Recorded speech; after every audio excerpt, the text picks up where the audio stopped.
வணக்கம். நம்ம வந்து புதுசாக இப்போ பூங்கார் அரிசியில் புட்டு மாவு ரெடி பண்ணியிருக்கோம்.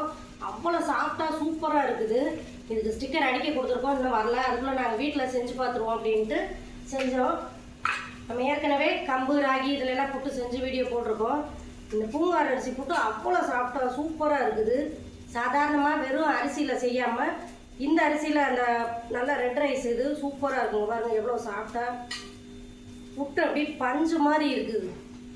இதில் மேலே நான் வந்து சிரட்டையில் புட்டு குழாய் இல்லாமல் சிரட்டையில் வச்சுருக்கிறேன். அதனால் கொஞ்சம் தேங்காய் போட்டுட்டு அதுக்கப்புறம் மாவு போட்டிருக்கேன். நாட்டு சக்கரை போட்டு கொஞ்சம் நல்லெண்ணெய் பிடிச்சின்னா நல்லெண்ணெய் போடுங்க, இல்லை நெய் வேணுங்கிறவங்க நெய் போட்டும் சாப்பிட்டுக்கரலாம். அப்படி சாப்பிட்டாங்க பாருங்க எவ்வளோ பொழு பொழு பொழுன்னு இருக்குது.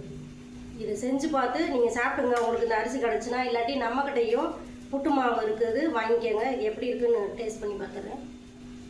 நல்லா டேஸ்ட்டாக இருக்குது.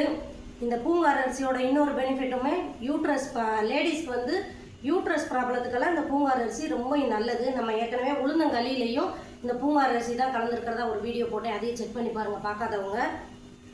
இந்த அரிசி மாவு புட்டு மாவு உங்களுக்கு வேணும்னு சொன்னாக்க எங்கள்கிட்ட ஆர்டர் பண்ணிக்கோங்க. இந்த மாவில் கொலக்கட்டையும் செஞ்சுக்கரலாம், நீங்கள் புட்டாவும் செஞ்சுக்கரலாம். நல்ல மல்டி பர்பஸ்க்கு எது வேணாலும் செஞ்சுக்கரலாம். உங்களுக்கு தேவையானுச்சுன்னா எங்கள்கிட்ட ஆர்டர் புக் பண்ணிக்கோங்க. தேங்க்யூ ஃபார் வாட்சிங்.